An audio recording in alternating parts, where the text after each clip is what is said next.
श्रीगोंदा तालुक्यातील पेडगाव येथे दिवटे वस्तीवर आंतरजातीय विवाह करणाऱ्या 25 वर्षीय तरुणीचा विनयभंग करत या तरुणीस शिवीगाळ करून धक्काबुक्की देखील करण्यात आली। तसेच तिच्या कुटुंबियांना गेली 4 दिवसांपासून सामायिक वहिवाटीचा रस्ताही अडवण्यात आलाय। रस्त्यामध्ये ट्रॅक्टर, ट्रॉली, नांगर, बैलजोडी मोठे दगड ठेवून रस्ता अडवल्यामुळे आसपासच्या वस्तीवरील जनजीवन विस्कळीत झालं आहे। पीडितेने श्रीगोंदा पोलीस ठाण्यामध्ये शनिवारी गुन्हा रजिस्टर क्रमांक 355-17 मधील कलम 341, 354 अ, 323, 504, 506, 34 प्रमाणे आरोपी सुभाष दिवटे आणि शशिकांत दिवटे यांच्या विरोधामध्ये तक्रार दाखल केली।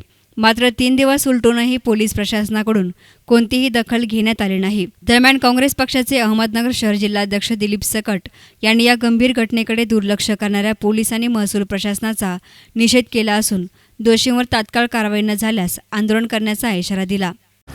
तालुका श्रीगोंदा, जिल्हा अहमदनगर येथे श्रीगोंदा पोलीस स्टेशन गुन्हा रजिस्टर नंबर 355/017 नुसार 141, 354 अ, 323, 504, 506 प्रमाणे गुन्हा दिनांक 9/6/2017 रोजी गुन्हा दाखल झालेला आहे। सदर गुन्ह्यामध्ये प्रॅक्टिकली स्पॉटला मी एक जिल्हाध्यक्ष या नात्याने जाऊन आलो असता जवळजवळ 8 ते 10 वस्त्यांचे रस्ता अडवून सुभाष दिवटे आणि त्याचा मुलगा यांनी रस्ता अडवलेला आहे।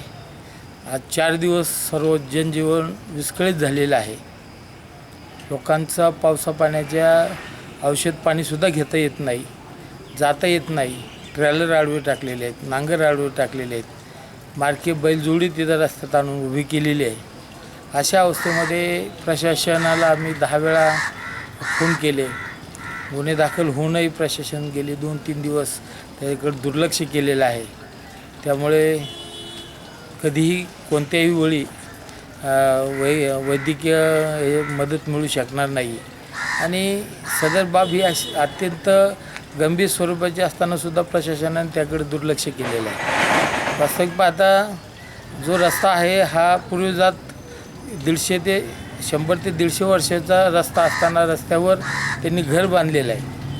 घर बांधूनही जो रस्ता आहे 4 दिवट्यांचे आणखी 4 घरं आहेत, खेडकर वस्ती आहे, ह्या वस्तींचे पूर्ण रस्ताच त्यांनी ब्लॉक केलेला आहे। तहसीलदार यांनी वास्तविक पाहता ताबडतोब जाऊन त्याच्यावर निर्णय घेणं गरजेचं असतानासुद्धा तहसीलदार किंवा प्रशासन कोणीही तिकडे फिरकलेले नाही, अद्यापपर्यंत फिरकलेले नाही।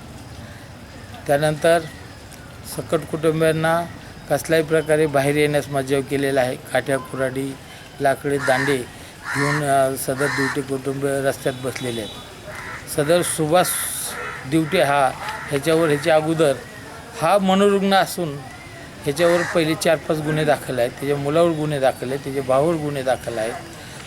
अत्यंत वेडसरपणाचा हा माणूस असतानासुद्धा त्याच्याकडं वैद्यकीय वेडसरपणाचं सर्टिफिकेट आहे।